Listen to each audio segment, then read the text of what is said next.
All right, guys. We're gonna talk kind of quiet because my son River is sleeping. But sorry, my hair is messed up too. My wife was telling me about that. Y'all let me know like if you can hear it. I wonder what this means right here. The little mic looks like it is working. Can y'all hear it? I see that there's one person watching out there. Can you hear it pretty good? You hear what I'm saying? Let's see.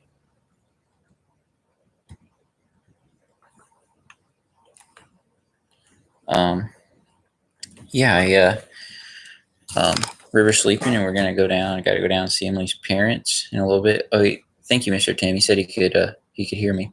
We're gonna go down and see Emily's parents in a little bit.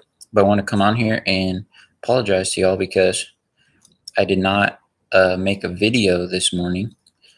Because I went and ran a 10K race today. Here's my number. Here's my number.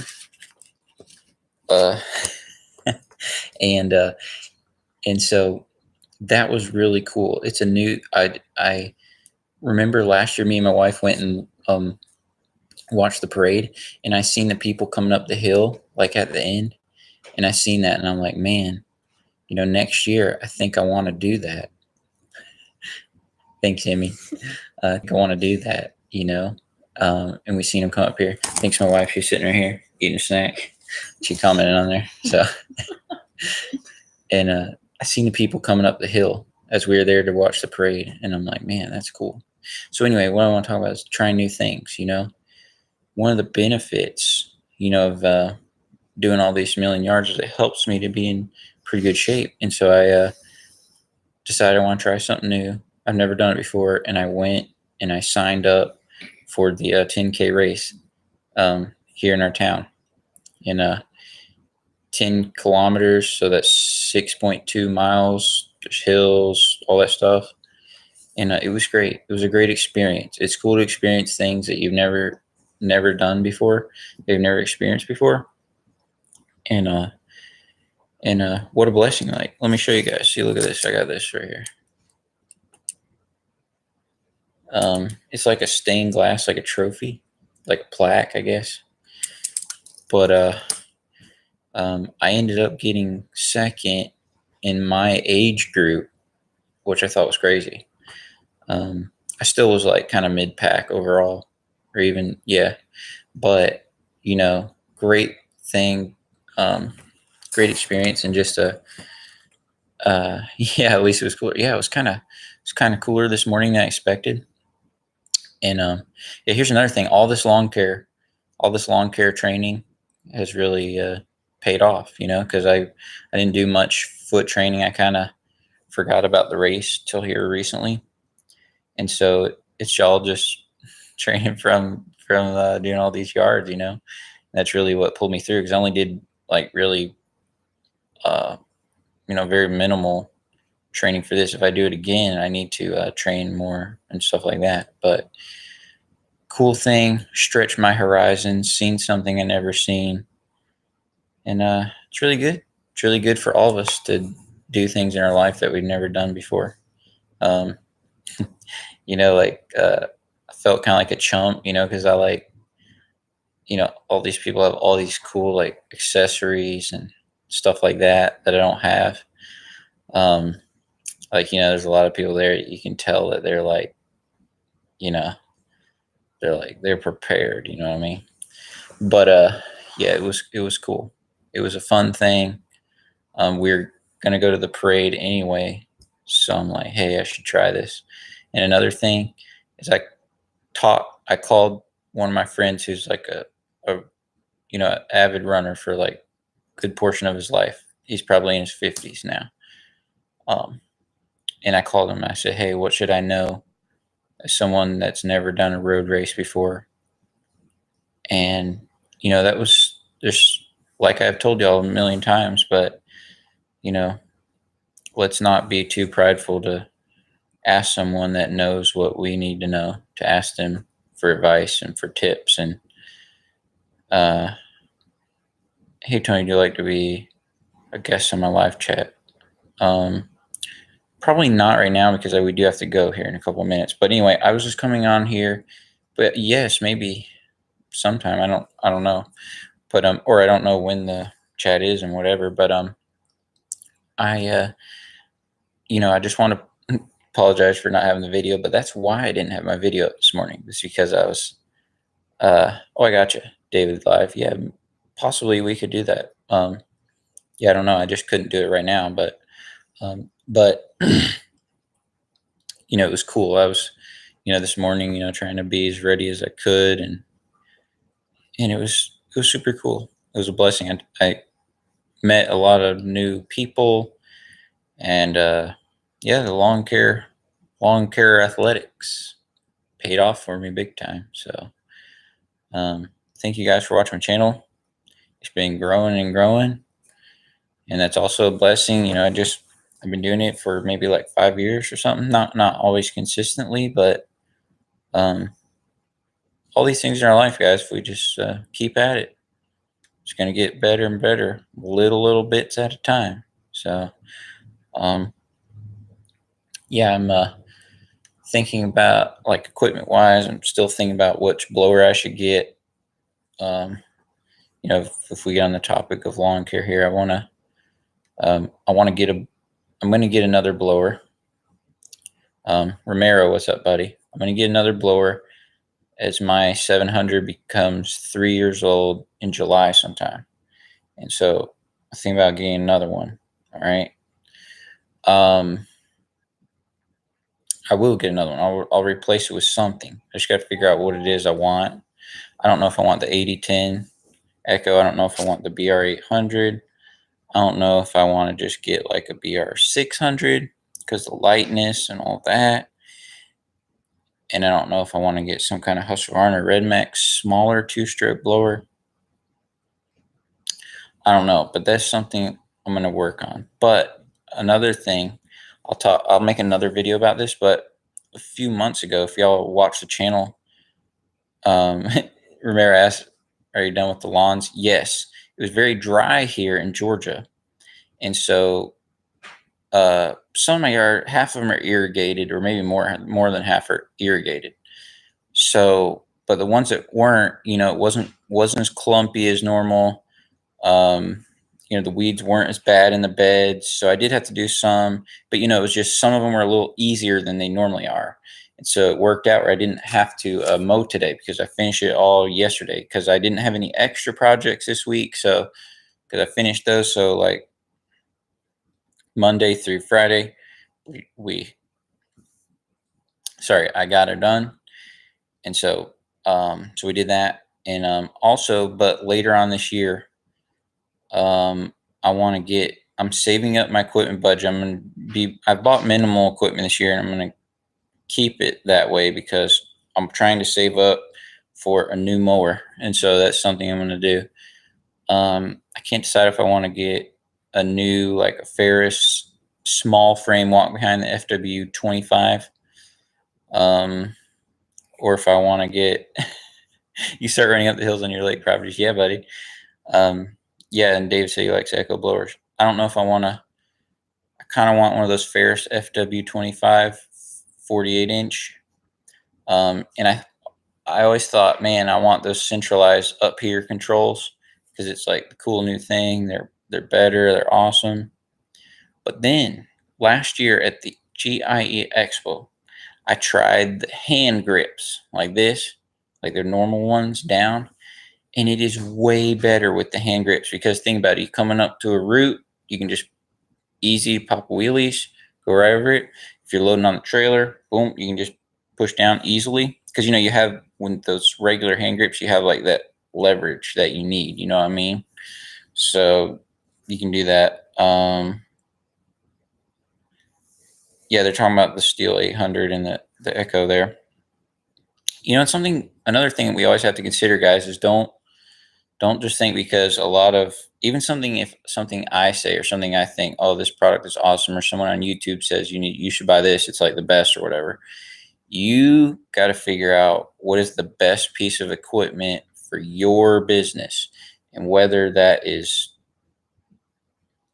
whether that is the cool new thing or not. Yes, I'm also considering a Walker B, because if y'all, Tim's talking about that, because something I always am struggling with is, like I said, a lot of my lawns are irrigated and they can pull water free out of the lake. So a lot of people like to keep their lawns pretty moist. And so what that does is, like, I can't use 1,000-pound commercial zero turn. I just can't do it. Like, I'll get fired, just from the weight of it, just where you drive. Even when you change directions, you can just see, after a while, you'll see where those little tires, even when they went both directions. And I know because I've had commercial zero turns and I've used them on my route. And even if you're careful with them. And another thing is, I mow rain or shine. So, and I'm not going to stop doing that. It's great. I stay on schedule. Everybody gets charged the right amount they're meant to get charged every month. Everything gets done. I don't stop because of rain unless it's pour down. And even then you wait in the truck for a little bit and keep doing it. So everybody gets charged, That's just how I run the business. Customer loves it too because they never get skipped. Hey, if it's a little extra clumpy or whatever, or even if I have to push mow it, I do it and just blow it, clean it up, The customer loves it because they didn't get skipped. I love it because I still made my money. Anyway, let's get back on track. The mower here. The Walker B is only 590 pounds for the small 18 horsepower one, even a little more than that, the 19 horsepower one. That is an option. Because my problem that I've had concerning the walkers for all these years is I don't know if I really want to maintenance the fan and the belt, and I don't want to bag every yard because I don't have to, so I don't want to.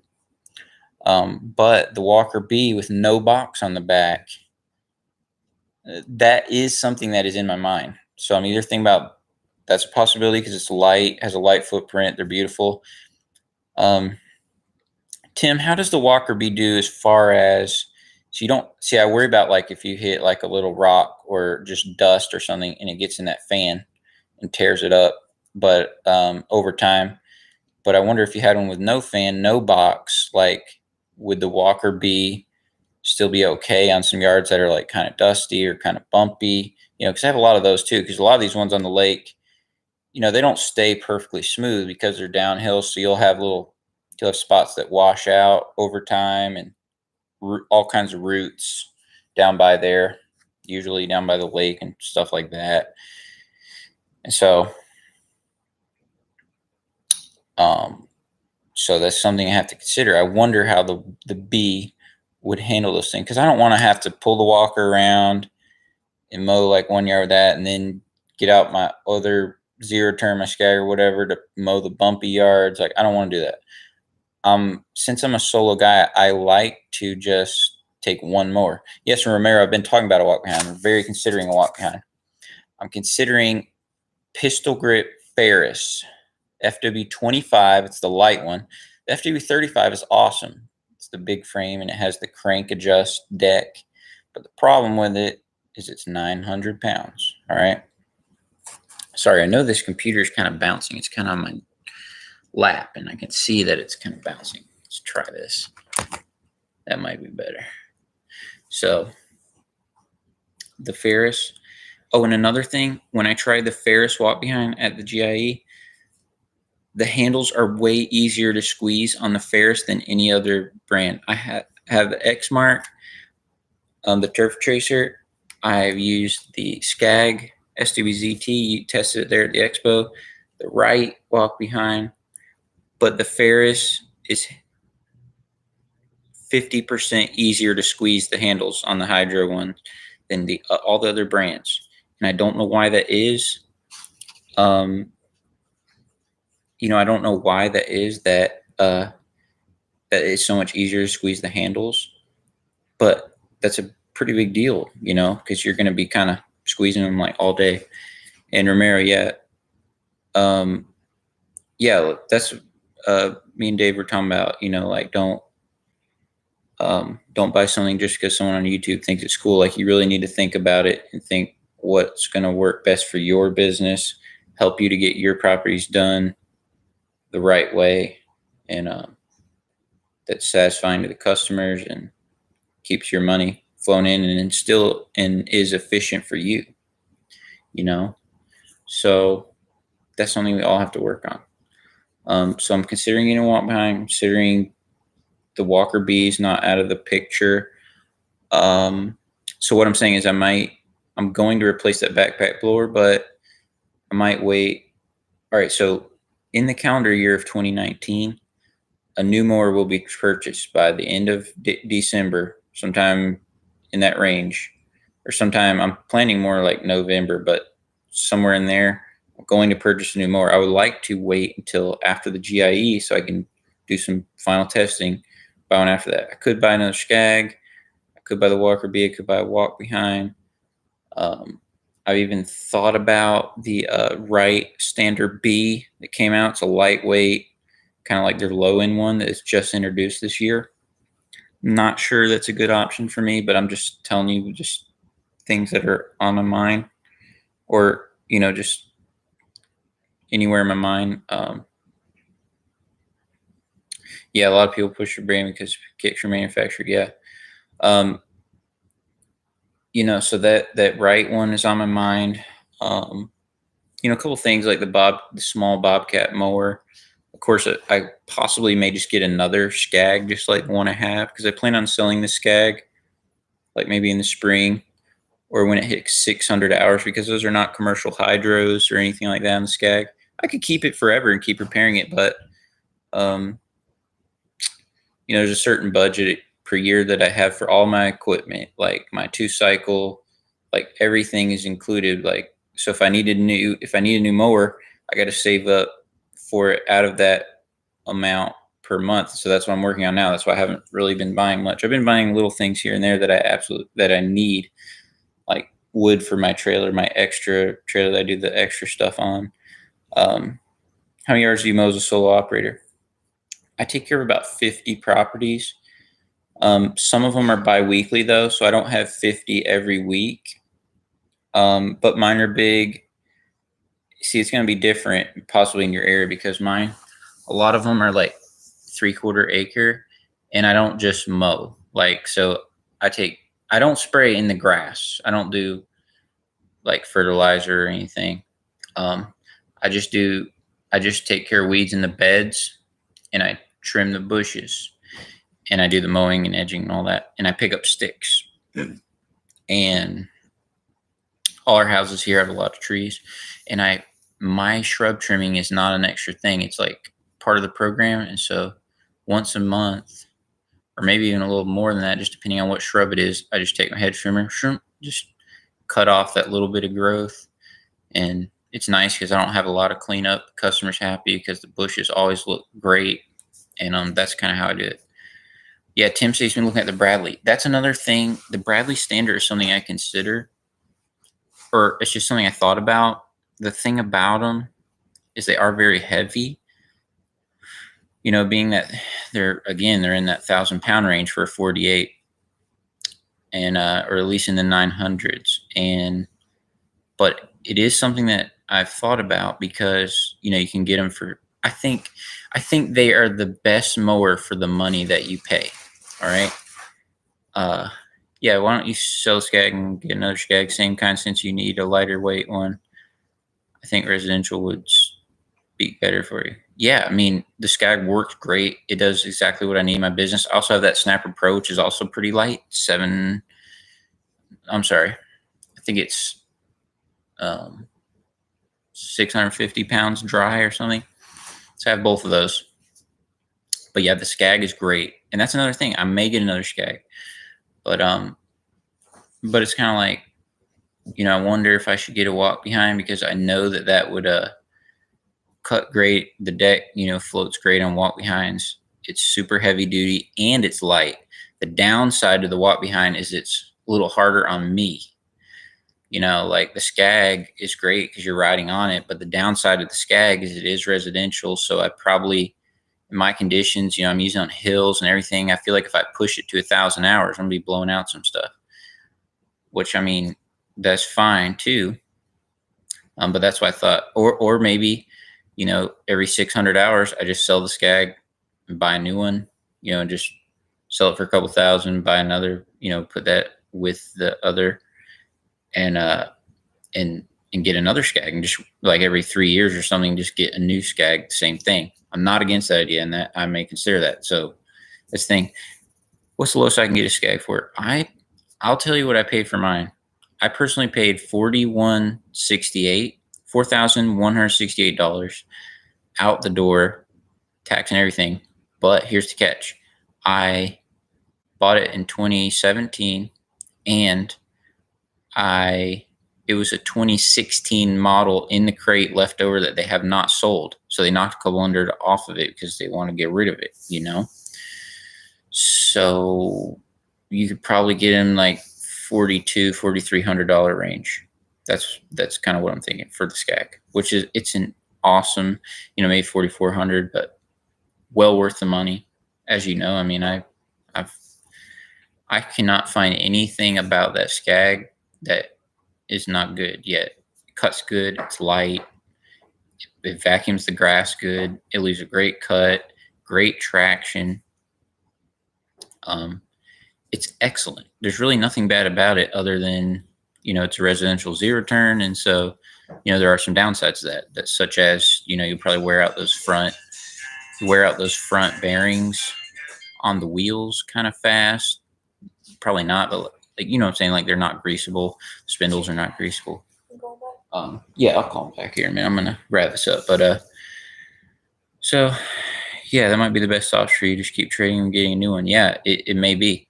And if y'all seen that last video, I even took that suspension seat off my zero turn there, the snapper. That's, yeah, my suspension seat, and so that makes the skag even a little better. It looks like crap on there, in my opinion, because it doesn't really match the skag colors and stuff, but it works great.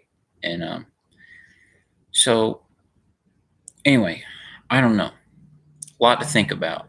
And another thing before I wrap this up, you guys, we are going to the GIE this year, if we plan to. Obviously I can't tell you 100%, because like, what if someone, I don't know, if a tornado comes and knocks down my house, in early October, I may not be going to the GIE. But as far as the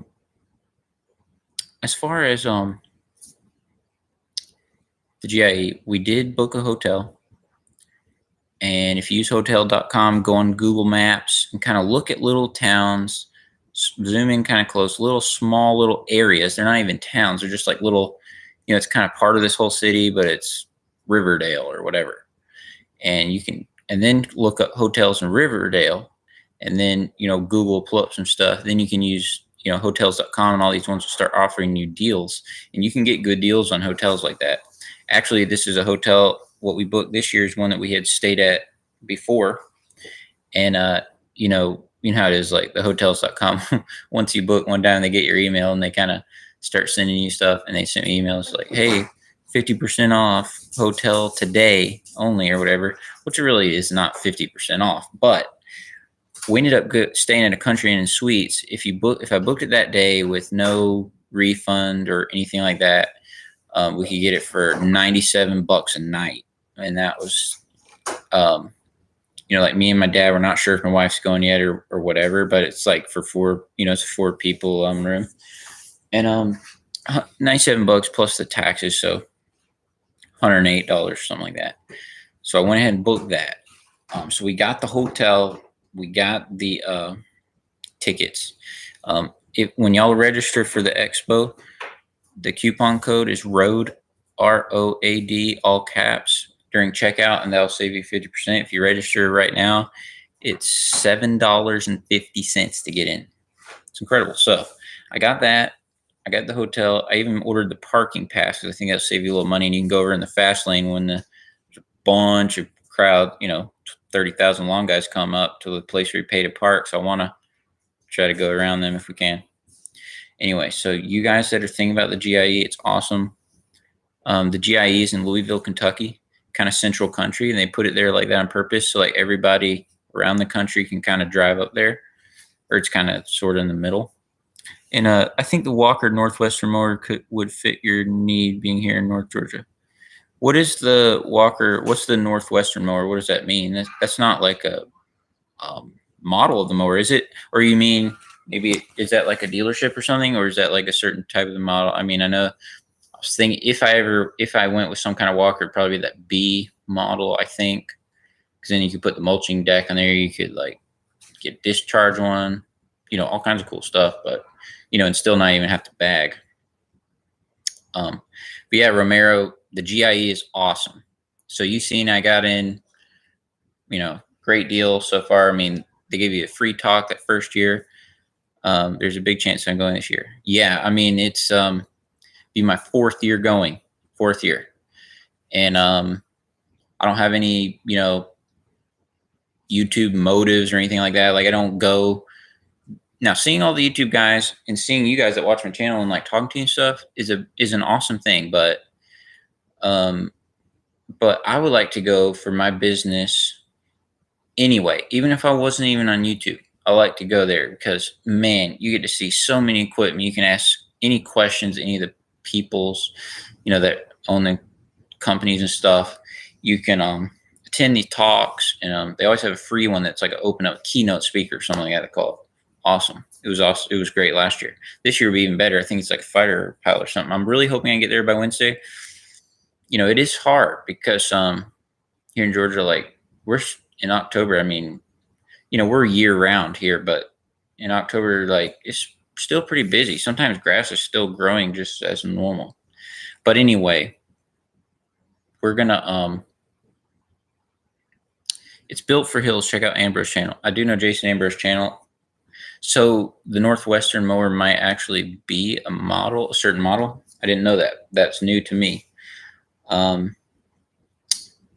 Yeah, so the B is a consideration. But how do you, Mr. Tim, how would any of these walkers, would they do okay on yards that are bumpy / dusty? Because I do have some yards like that. And like I said, I don't want to have to take 2 mowers around and all that because I'm solo and all that stuff. So what's your thoughts on that? Do you think that would be a problem or not? I don't know. I don't know the answer to that, but I want to figure that out. Because I do think they're great. And I think that, man, like there are some yards that, like even ones now that like some yards that I push mow because it really has to look like perfect. I feel like some of those I could probably use that walker on because I think the walker, it would make it really nice. So thank you guys for coming hanging out with me. Sorry I didn't have a video this morning, but we will have lots of videos coming up. I ordered like a microphone for my GoPro that's new. Here, my son River's just waking up from his nap. Here, you want to see him? Rivy, we're on there. I don't know if he really understands YouTube Live, but hey. Yeah. So I'm trying to upgrade my equipment, make it a little better for you guys. And yeah. So let's keep mowing. And yeah, I don't have a slogan, but let's keep making good choices every day, and let's choose to enjoy our day. Let's choose to enjoy our day tomorrow, the next day, and yeah, maybe try new things every now and then. Try something new. If you always weed eat first at your yard, maybe mow first. If you always mow first, maybe try trimming first. It's cool stuff. All right, guys. Appreciate every one of you. We'll talk to you soon.